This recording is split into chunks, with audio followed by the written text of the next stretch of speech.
Okay, fine.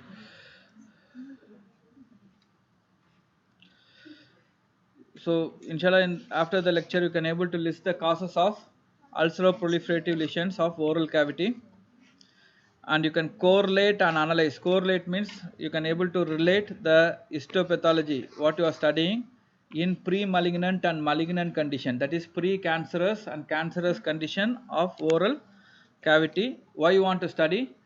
Because you can perform diagnostic test and treatment procedures.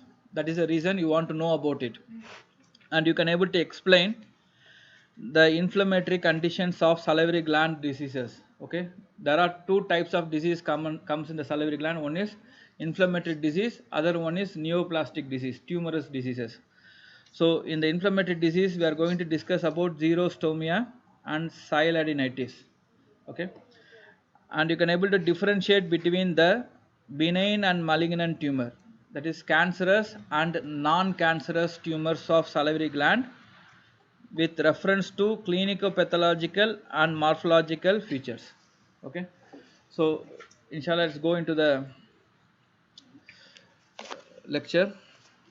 See, ulceroproliferative lesion of oral cavity, it occurs, ulceration and a growth in the oral cavity occurs in two conditions. One is if there is inflammation, we call oral inflammatory diseases, oral inflammatory lesions, or if there is any tumorous growth or reactive conditions. Reactive conditions means, for example, a person is having bite whenever he is chewing. The buccal mucosa gets into the teeth. Okay, so that is a irritation. That is a irritation. That irritation will leads to hyperplasia. The irritation will leads to hyperplasia. Understand? So that is called proliferative conditions. Proliferative conditions. Or if a person is a tobacco user, so he can go for tumorous condition, tumorous changes, that is called neoplastic conditions. Okay, let us go one by one. In the inflammatory lesions of oral cavity, the first condition, which is the most commonest one, it is called Apthous ulcer. It is called Apthous ulcer, otherwise called as canker sores. It is extremely painful lesion. It even if you don't treat, it will resolve by 7 to 10 days. It will resolve by 7 to 10 days, and we don't know exactly what is the cause of this ulcer, but in clinical practice, when we are treating, we give usually for this patient multivitamin, especially vitamin C and vitamin B complex, because it is observational finding, any because we on the basis of observation, if anybody have this deficiency of vitamins, they get this ulcer. So this is observation finding, there is no evidence for it. So that's why we say it is the cause is unknown. Okay, but if the person is getting frequent ulcer, frequent Apthous ulcer, then we will be doubting he may or she may have some other condition. Okay, so because this ulcer comes in association with other conditions. Okay, those conditions are celiac diseases, inflammatory bowel disease, and Behcet disease. Don't worry, inshallah, in the intestinal diseases we will discuss in detail. Just now you know the name of the disease. So if the ulcer is coming on and off, or it is coming frequently in a person, then it may be associated with other diseases, that is celiac, inflammatory bowel disease, and Behcet disease. So this is the appearance of the ulcer. Actually many of us would have encountered this ulcer. Okay, it will be very painful. Usually if it comes to the children, so children will not eat itself. Okay, so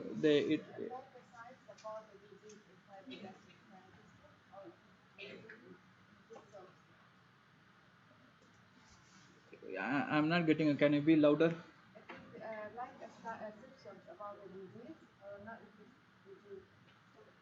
She asked about if it's a disease or a symptom No, for yeah. another disease. See, it is a disease. Okay, that's why we are discussing. It is not a symptom, it is a sign. Okay, for example, the person comes with a pain and we examine. When we examine, what we see is a sign. Yeah. Okay, so in this condition we name the disease with the sign. So Apthous ulcer. Okay, so it's a disease name. Okay, so in this disease the clinical sign is the patient will have painful ulcer. Okay, they will say in ulcer in their language. Okay, when you examine the ulcer, we see the ulcer, it is like a punched out lesions. Okay, some area is missing. Okay, it's like a punched out. So then it is a sign. Okay, then we relate with the history, we ask questions, what we try to identify the cause from the history, or we investigate to identify the cause. So in this condition, if the cause is unknown, okay, we generally treat with multivitamin. It is like a placebo kind of treatment. Psychologically we treat the patient, or we give multivitamin. It even if you don't treat, it will cure by 7 to 10 days. But the condition is, if the person gets this kind of ulcer frequently, it may be associated with another diseases. It may be associated with another diseases, that is celiac disease or inflammatory bowel disease, or Beecher's disease. There are many conditions, but Robbins told only the 3 diseases, so I am stopping there. Okay, so for undergraduate level, if you know these 3 diseases, it is more than enough. Now coming to the next ulceroproliferative lesion. So here the clinical feature will be of any painful vesicles. Vesicles means fluid filled small cyst. Fluid filled cyst like a pimples. Okay, so fluid filled, and it breaks and it forms a crust.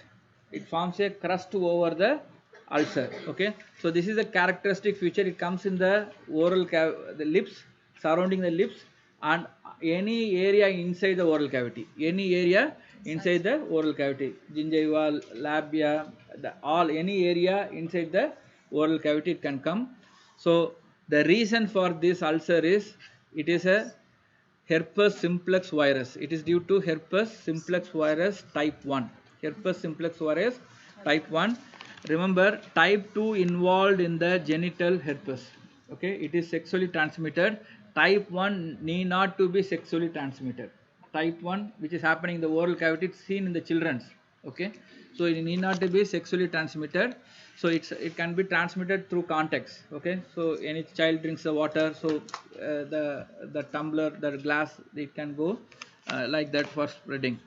So what you have to see, if they take a biopsy, for example, if the person is taking a biopsy from here, if you see in the microscope, the cells, that is the oral mucosal cells, or the, if it is in the skin, the dermis, epidermis, what happens is the squamous cells will be ballooned, it will becomes big. And if you see the nucleus, inside the nucleus you will be seeing some pink color bodies, pink color bodies, that is called eosinophilic. Eosinophilic means pink. Eosinophilic inclusions. Eosinophilic inclusions. So when they take a biopsy, usually they give the history and the clinical findings.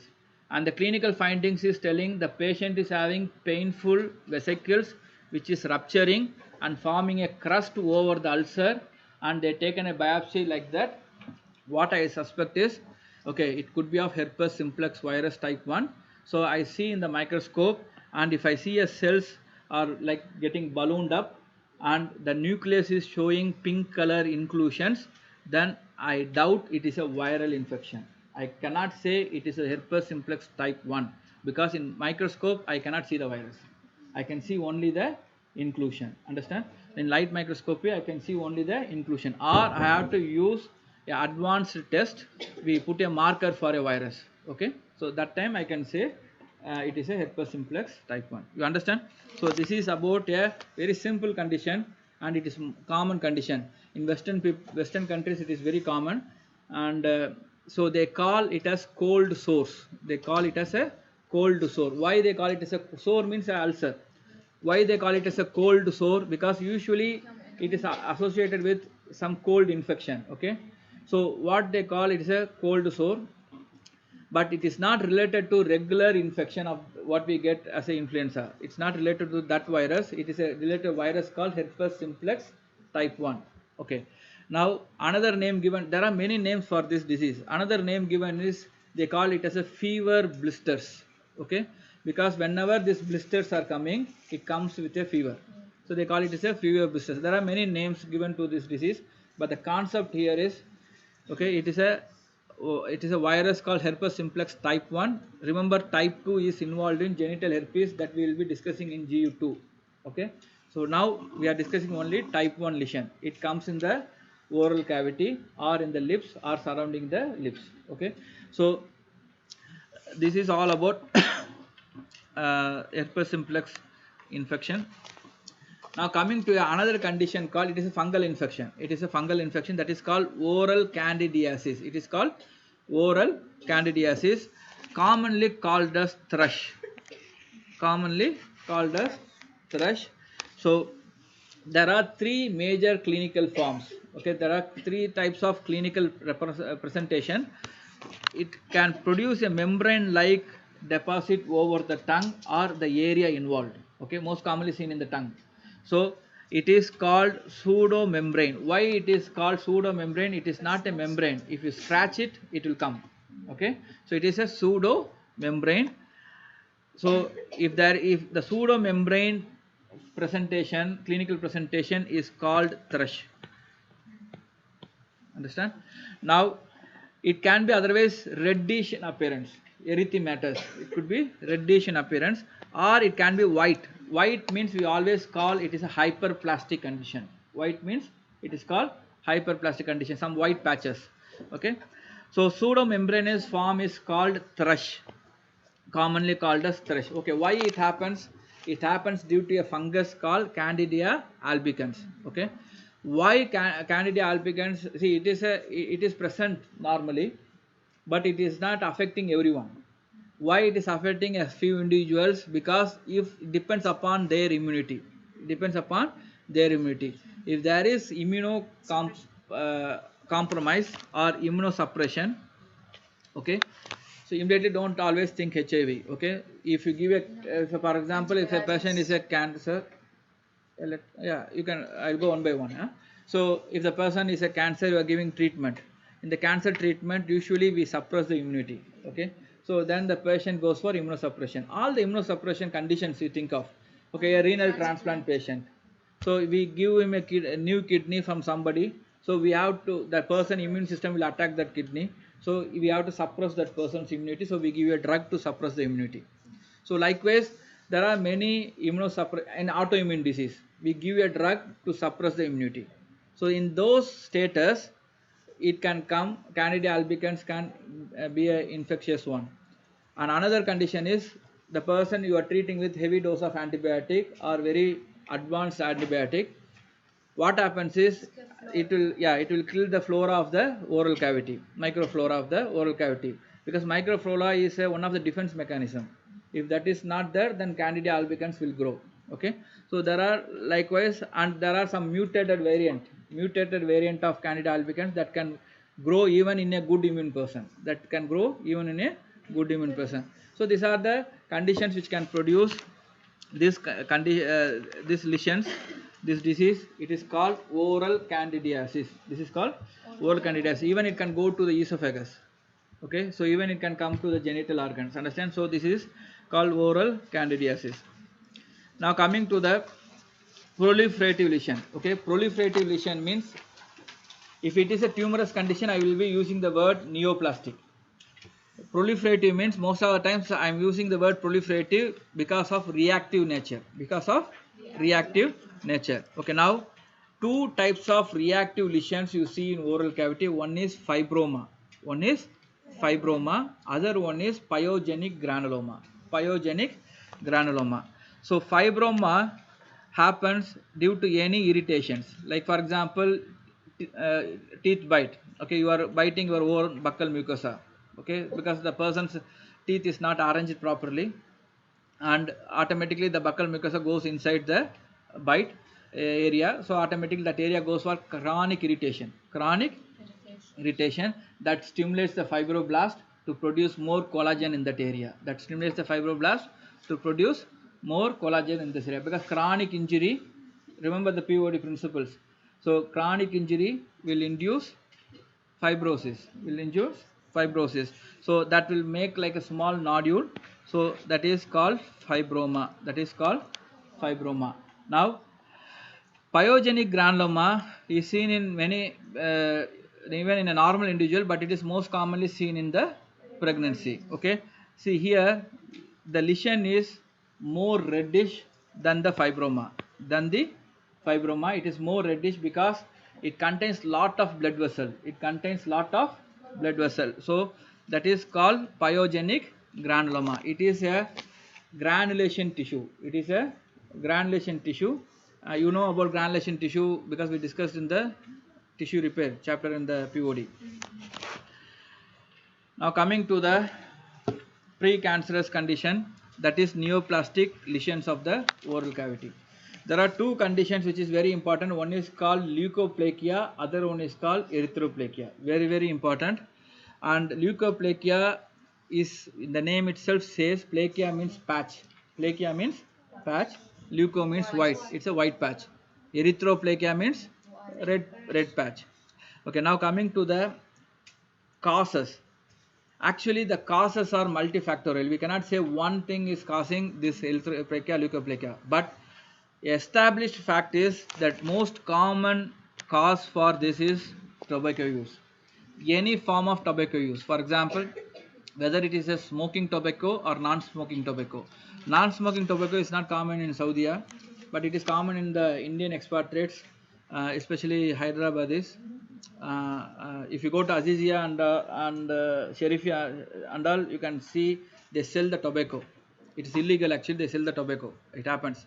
Okay, so they sell the tobacco and they keep the tobacco inside the gum. So just a packet. Okay, so even females, males, both they do this. Okay, and because they feel like after the food, if they keep the tobacco, it gives digestion. Okay, that kind of psychological feeling they have. So this all leads to a white lesion that is called leukoplakia. That is called leukoplakia. Now, leukoplakia, we have a definition here. It is a white patch or plaque. You cannot scrap it off. If it is a Candida albicans, if you scratch it, it will come. If it is a leukoplakia, you cannot scrap it. Okay, so that is the most important clinical finding. Most important clinical finding, because if you take a world population, 3% of the population will have leukoplakia. Okay, all the leukoplakia are not precancerous. All the leukoplakia are not precancerous, but if the leukoplakia is there, chance of being precancerous is nearly 25%. Okay, if it's, for example, if I see 100%, 3% may have leukoplakia in a normal population. In that 3, 1% may have precancerous state. You understand? So that is the data. So what you have to understand is all the leukoplakia, because your eye is not a microscope, all the leukoplakia you have to take a biopsy. You have to take a biopsy. Unless or until the biopsy is saying it is not precancerous, then consider all leukoplakia as a precancerous. Okay, see, this is the wisdom you will learn from a teacher. Okay, this is the wisdom you will not see in the book. Okay, so that is the importance of teacher and the book. Okay, we're learning from a teacher and learning from the book, because we share our experience. So any, keep that in your mind. Even Robin mentioned this phrase, any leukoplakia. Okay, your job is you have to take a biopsy. Biopsy should say whether it's a precancerous or not a precancerous. So unless until, you should consider it is a precancerous. Okay, you should consider it as a precancerous condition. Okay, now coming to the erythroplakia. Erythroplakia is very simple. It is a reddish lesion, red color lesion instead of white. Actually, if you see the lesion, as if you feel like the white is removed. Okay, you feel like the white area is removed forcefully. It looks like that.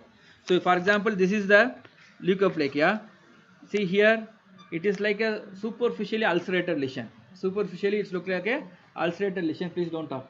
So superficially ulcerated lesion, it is called erythroplakia. Erythroplakia is highly dangerous.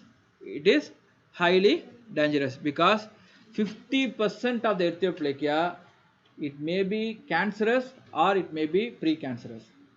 Okay, usually if there is a smoker, whether they smoke shisha or whether they smoke anything, male or female. Okay, so whether you spend in a shisha club, just going with your friend or with your family, just sitting there and smoking, that also it will cause this. Understand? Keep that in your mind.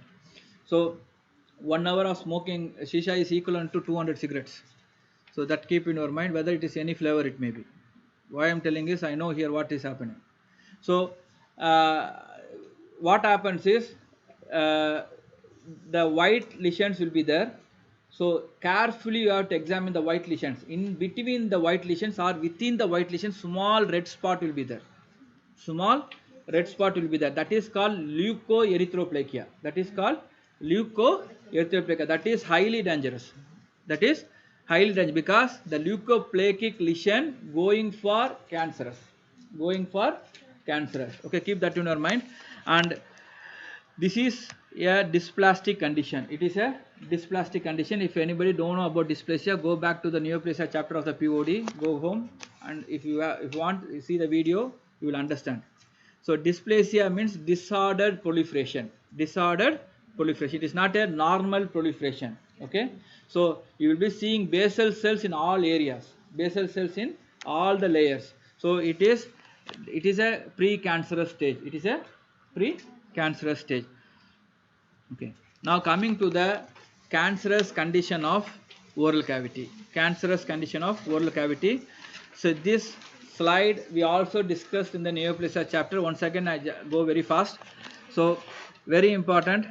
There are risk factors associated with oral cancer. Risk factors associated with oral cancers. Leukoplakia, erythroplakia itself a risk factor. If the person is having erythroplakia, leukoplakia, he has a high chance to become cancerous. He has a high chance to become cancerous. That is the data I shared. 3% of the world population will have leukoplakia. But in that leukoplakia, 25% have a chance to be premalignant. Premalignant means precancerous. And if it is a erythroplakia, 50% chance is there. 50% chance is there. Okay. So now if you see a patient, how to put your data into practice, that's what I am telling. Otherwise data remains data. I see a patient, this information how it helps me. I see I am doing oral cancer screening, okay, and I see in the oral cancer screening, I see a patient having erythroplakia. My mind immediately should tell that, okay, 50% chance for him to have a precancerous. That is how we interpret the data. Okay, now coming to the tobacco use. See whether this leukoplakia, erythroplakia is more common in smokeless tobacco users. Smokeless tobacco users, directly they keep the tobacco inside somewhere in the mouth, or they chew the tobacco. Okay, different forms of smokeless tobacco available. This smokeless tobacco usage is more common in South America, more common in South Asia, especially Muslim people in India and Pakistan. They are addicted to this, and they say they give fatwa by themselves. Okay, it's I'm a Hanafi, so it's a makruh for me. So even if he is a Hanafi or she is a Hanafi, if it is a makruh, he is doing it, then it is haram. So but I'm telling you, I don't want to go into the details of fatwa here, but please understand, tobacco is haram irrespective of any madhab. Okay, whether you follow any madhab or not, but in all imams are followed the manhaj of salaf. So keep that in your mind. It is haram. Don't argue with yourself and go into this state. Okay, now coming to the most important one, human papilloma virus. Human papilloma virus. See, it causes 3 cancers. Depends upon the person uses the misuse the morality of sex. So it causes oral cancer, it causes anal cancer, it causes vaginal cancer, cervical cancers. Okay, so this is sexually transmitted disease. This is sexually transmitted disease. This 2 type of virus is very common. Human papilloma virus 16 and human papilloma virus 18. It is very common. Other types are there. The vaccine is available for 4 types. So but 16 and 18 is more common. Okay, now what is the difference in treatment? Human papilloma virus positive cases have good prognosis than human papilloma virus negative cases. You understand this point? See, for example, the person is having a squamous cell carcinoma and we did a human papilloma virus test and it is positive. Because of human papillomavirus, the person got a squamous cell carcinoma. You got my point? Yani the person is infected with HPV, okay, and he or she got cancer, squamous cell carcinoma. It is a type of cancer. Okay, we discussed the terminology in the neoplasia chapter. It is a squamous cell carcinoma. It is a squamous cell cancer, and it is due to human papillomavirus. We do a test and we confirmed it. And if you give a treatment, this patient do well in the treatment. Understand? Then the person got cancer due to tobacco. Then the person got cancer due to tobacco. If the person got a cancer and he is a tobacco user, and if you give a treatment, he will not do well in the treatment. This person, human papillomavirus patient, will do well in the treatment. It is based on the epidemiological study. Okay, so this is very, very important. Okay, now alcoholism and any irritation doesn't have direct impact, it has weaker influence, but if the person is smoking or using tobacco and alcohol together, the risk goes very high. The risk goes very high. And one more thing I want to tell is, this is the habit is seen in South Asians, that is especially Indo-Pakistanis, that is they eat a beetle squid and pan. It is a nut, okay. They put in the pan a leaves and they fold it and they eat, okay, and they chew and they swallow it, okay. So it is any, when you see when they are making it, it looks very beautiful actually, okay. All the substance which they are adding, it is carcinogenic. It causes cancer. Yeah, all the substance what they are adding, it will cause cancer. You can see it is available in Azizia, all the places, okay. So this is very common in India as well as in Southeast Asia. And coming to the multi-step carcinogenesis, see, you all know this because we already discussed in the neoplasia chapter. Just I go little fast here. So this is a normal oral mucosa. What happens if the person is smoking? First it goes for hyperplastic changes. See, if you are smoking shisha or anything, or anybody in your home is a smoker for 3, 4, 5 years, you go and inspect their oral cavity, they will have some, if or you ask them, they itself will tell some of my oral mucosa area is rough. You know the rough? Yeah. Rough. And in examination, if you properly examine, if you have experience, you can see some black color areas, okay. That is hyperkeratosis. That is hyperkeratosis. That is the earliest lesion. That is the earliest lesion. That is a reactive lesion. Now if they continue, it will become white patch. It will become white patch. That is mild to moderate dysplasia. Mild to moderate dysplasia. Then it becomes reddish. Then it is severe dysplasia.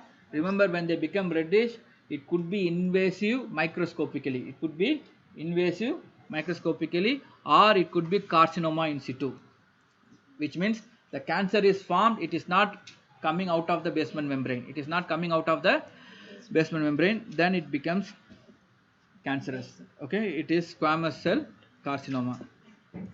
See, each stage some gene goes for mutation, some gene goes for mutation. And remember the P16 now, human papilloma virus involved in the P16 mutation, human papilloma virus involved in the P16 mutation. And P53 in the neoplasia chapter we discussed a lot. It is like a policeman of our genes. It controls many things. If that goes or lose it is a tumor suppressor gene. If it is losing control, then automatically it will become cancerous. Automatically it will become cancerous. So the most important aspect you should know is this, okay, because I will not ask you about these genes and all, okay, that is not for your level, okay. So now you should know. See, hereafter in the systemic diseases we will be relating clinical and histopathology. Everywhere we will relate histopathology and clinicals, okay. Otherwise no use of learning pathology, understand. So when you see a white patch, immediately your brain should visualize what is happening in that white patch, okay.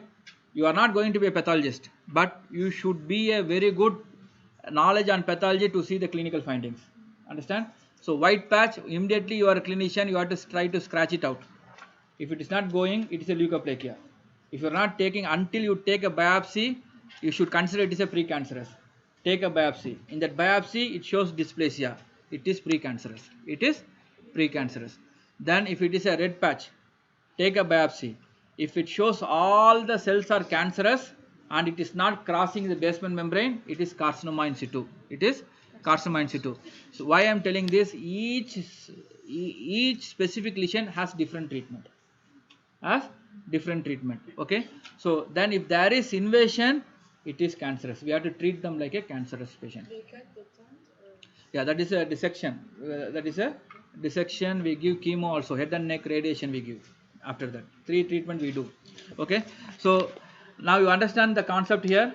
So if it is a white, see, if it is only black, some rough area, it is hyperkeratosis. It is hyperkeratosis. That is a stage you have to warn the patient to stop smoking. Okay. If they stop, it will come back to normal. Okay. So again to the concept of reversibility in cellular injury. Okay. The injury is not happened. Injury is only hyperplasia. So it can come back to normal. If the person continues smoking, then it will go to dysplasia. It will go to dysplasia. That is white patch and the red patch. Then again, if they continue smoking, they go for carcinoma in situ and cancer. Okay. So now, clinical appearance of squamous cell carcinoma, it can be like a small ulcer. It can be like a small ulcer. And if you see the person will have small ulcer, if you palpate the node, lymph node, all they will have lymph node. Okay, because that would have spreaded to the lymph node. Understand? But it looks 2 centimeter ulcer. Understand? So the ulcer, the patient will come and tell you it is there for months. It is a non-healing ulcer. It is a non-healing ulcer. Okay, now, or it could be invasive stage. There is a growth, it is invading the bone here. Understand? So it is a ulceroproliferative with invasion. Okay. So there are 2-3 different pattern how it can present clinically. Okay, when you see in microscope, inshallah in the lab they will take more. Okay, I think GIT lab, I think Dr. Sylvester will take for males and Ashik will take for females. Okay. So now this is that cancer cells invading into the dermis, Understand? So it is malignant keratinocytes. It is a keratinocytes means squamous cells. It is a malignant keratinocytes invading the connective tissue. Okay. Now coming to the concept of field cancerization. Please carefully listen. See, the person is, for example, smoking. When the person takes the smoke goes from lip to the lung, right? So all the area gets affected. You understand the logic here? The person taking a smoke and it goes from the lip to the alveoli. All the area gets affected. After going to the alveoli, it gets absorbed into the blood. Then it goes and deposit in many organs. Even it get deposited in the urinary bladder. Understand? That's why urinary bladder, one of the reason for getting bladder carcinoma is smoking. Okay.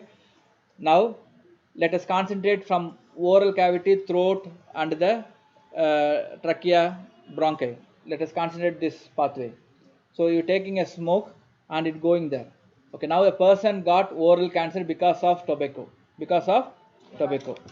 Okay, now the same person can get another primary tumor somewhere.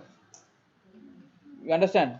Because the etiology, the cause for the cancer formation is smoking. You understand? So, a person got a primary tumor in the left side buccal mucosa. You understand? I am giving example. Left side buccal mucosa, a person got a cancer, squamous cell carcinoma because of smoking. Okay, you are giving treatment. You removed that area and give a radiation, everything is finished. After few months, the person comes with another tumor in the throat. Understand? So if a person is a smoker, you have to expect this.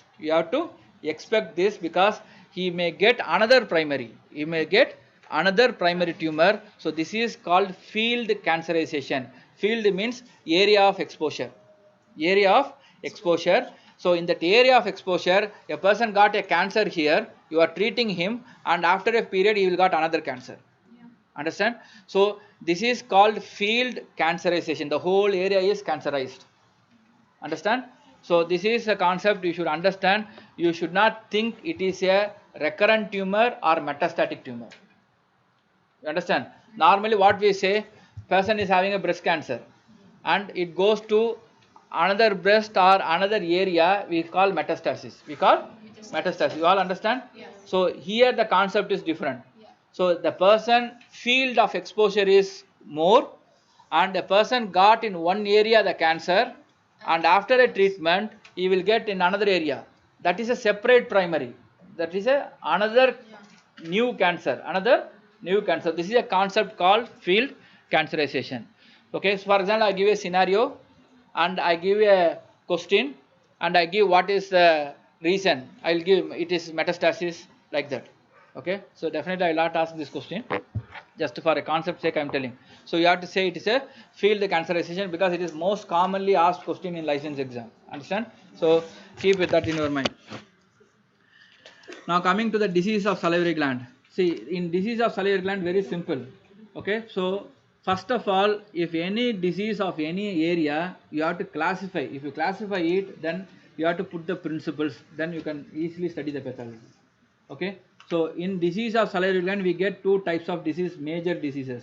One is inflammatory disease, other one is tumorous diseases. Tumorous diseases. So inflammatory diseases, so I am going to discuss two conditions. One is xerostomia, other one is sialadenitis.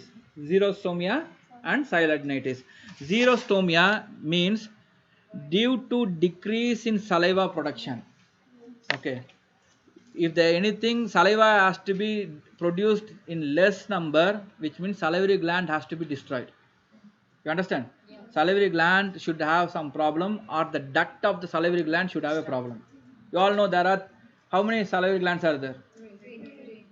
Three is correct.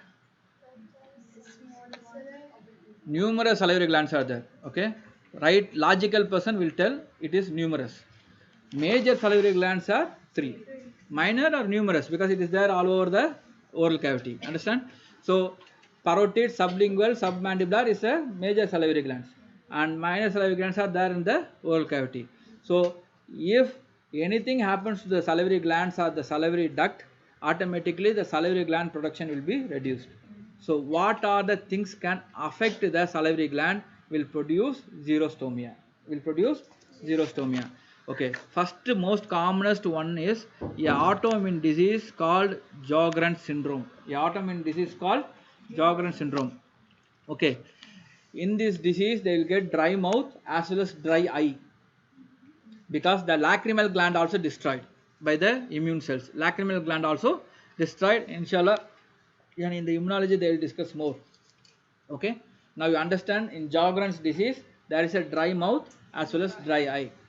Okay, now coming to the another condition, if you are giving a person is having some cancer, okay, you are giving radiation therapy. For example, the person got throat cancer. In the throat cancer we give head and neck radiation. When you give head and neck radiation, all salivary gland will be destroyed. Okay, so that time they will go for xerostomia. That time they will go for xerostomia. And most commonly, this is most commonly we see in the clinical scenario, we give medication and the person comes with, they come with a symptom called, doctor, I get cracks in the lips, I get cracks in the tongue and cracks in the buccal mucosa, like that they will come and tell. And they say that I feel very dry, or they say I am very feeling very thirst. They like kind of symptoms they say. If you examine, you will be seeing that complete dryness in the tongue and the buccal mucosa. Then you will, and you should immediately ask the person drug history, treatment history, any treatment related to antipsychotic, diuretic, antihypertensive, any sedation they are taking, muscle relaxant, analgesic, antihistamine. These all the drugs can cause decrease in the salivary secretion, and that leads to xerostomia. Okay, the most commonest is this. Okay, because nowadays we use lot of drugs. Okay, so that this is the most commonest one. Now coming to the inflammation of the salivary gland, that is sialadenitis. Okay, so the causes are, it could be trauma, or anything destroys the salivary duct and then it forms a stone. Okay, that is called silolithiasis. That is called silolithiasis, and any obstruction will lead to swelling of the salivary duct. Swelling of the salivary duct that will produce a cystic swelling like this. That is called mucocele. That is called mucocele, and there is a virus which infect the salivary gland, which increase the size of the parotid gland. When the parotid gland is swelling, the ear lobule will be elevated. Ear lobule will be elevated. When a person is coming with a face swelling, if ear lobule is elevated, immediately I will think of it is a parotid infection. It is a parotid infection or parotid tumor. Okay, if it is a parotid infection, I see the signs of inflammation. I see the signs of inflammation. So it is a parotid infection by a virus, paramyxoma virus. It is mumps. It is called mumps. Okay, comes in the children commonly. If it comes in the adult, it also affects the pancreas and the testis. Okay, it is called pancreatitis and architis, and if it affects the testis, it will produce sterility. It will produce sterility. Okay, now coming to the bacterial infection. So Staphylococcus aureus and the Streptococcal viridans are the most commonest bacteria infect the salivary gland. Okay, so let us go to the tumorous conditions of the salivary gland, neoplastic conditions of salivary gland. Okay, so clinical feature of the tumors of salivary gland is very important, very important. Okay, let me make it very simple. You all know three major salivary glands, right? Parotid, submandibular, sublingual. Okay, make it very easy. Most commonest gland affected or to produce a tumor is parotid. To produce is parotid. The tumor most commonly comes in the parotid. The tumor most commonly comes in the parotid. And remember, 70% of the tumor of parotid are benign. 70% of the tumor of the parotid are benign, which means 30% are cancerous, 30% are malignant. Okay, and when it comes to the other glands, sublingual, submandibular, okay, if you see a tumor in sublingual, submandibular, chance of malignant is more. Chance of malignant is more. So what you have to understand from this data I am telling. Most commonest tumor generally happens in parotid. It happens in the parotid, and that also most common tumor is benign. Most common tumor is benign. Okay, only 30% it can be malignant. Okay, so for example, I see a parotid swelling, and it is a tumor. So what I have to receive? Okay, I have to tell the patient, high chance for to be benign, brother, don't worry. Okay, so likewise you have to convince the patient based on the data, based on the evidence. Okay, or if the tumor is coming in the salivary, other parts of the salivary glands, then you have to be worried, because don't make the patient to worry. So you have to be worried to go for the next step. Okay, it is going to be, it has a high chance to be a malignant. It has high chance to be a malignant. Okay, now coming to the, this is what I mentioned here, and it is commonly seen in adult with slight female predominance, and a salivary gland tumor. This is very important. Normally what we see is, if the tumor is big, we think it is malignant. We think it is malignant, but it is opposite in the salivary gland. If the tumor size is big, the chance of to be benign is more. The chance of tumor to be benign is more. Okay, now benign tumors grow very slowly and malignant tumors go very rapid. And remember, the benign and malignant tumors, sometimes we cannot differentiate. It both will be around the size of 4 to 6 centimeter, and it is mobile. Both tumors can be mobile. And remember, this benign tumors grow very slowly and rapidly it grows. For example, the patient will come and tell you, if you ask how long you are seeing this growth, if you ask them, they'll say it is maybe 1 year, like that they give you history. If it is cancerous, they say like 1 month, like that. Understand? So you have to understand by asking the question about the growth. So now coming to the classification, we classify them into benign and malignant tumor. The most commonest benign tumor is pleomorphic adenoma. We discussed in the neoplasia chapter. And another tumor is Warthin tumor. It is called Warthin tumor. The most commonest malignant tumor is mucoepidermoid carcinoma. The most commonest tumor is mucoepidermoid carcinoma. So I am going to discuss only two commonest tumor. One is pleomorphic adenoma, which is benign, which is a benign. Understand? So benign means it is a slow growing. It is a slow growing, and it is commonly seen in parotid. It is commonly seen in parotid. And in the neoplasia chapter itself we discussed this tumor. Adenoma means what? Oma means benign. Adenoma means they contains glands. They contains glands. Pleomorphism means variation. So they contain two types of tissue. One is they have gland, other one is they have bone cartilage, which means they have parenchymal tissue and they have mesenchymal tissue. Okay, so that's what I explained here. And remember, for example, a person is having a parotid tumor and that tumor is pleomorphic adenoma, and the person is not interested to do surgery because he asked us it is a cancer or not. We told it is not a cancer. Okay, the person is not ready to go for surgery. Okay, then you have to convince the patient, your brother or sister, you have to go for surgery. The reason is, if it is present for 2 years, it has chance of becoming malignant 2%. If it is going to be present for 5 years, 10 years, the chance of becoming cancerous is more. Okay, it's like 5-10%, it will keep on increasing. Okay, so the reason is the tumor can come from the gland. The cancer can form from the benign glands. So that tumor, when the cancer happens, that is called carcinoma X pleomorphic adenoma. The name is given is carcinoma X pleomorphic adenoma. So or it is called as malignant mixed tumor, or it is called as malignant mixed tumor. Okay, so this inshallah they will discuss in the lab. Now coming to the mucoepidermoid carcinoma. Mucoepidermoid carcinoma. See, try to derive something from the name itself.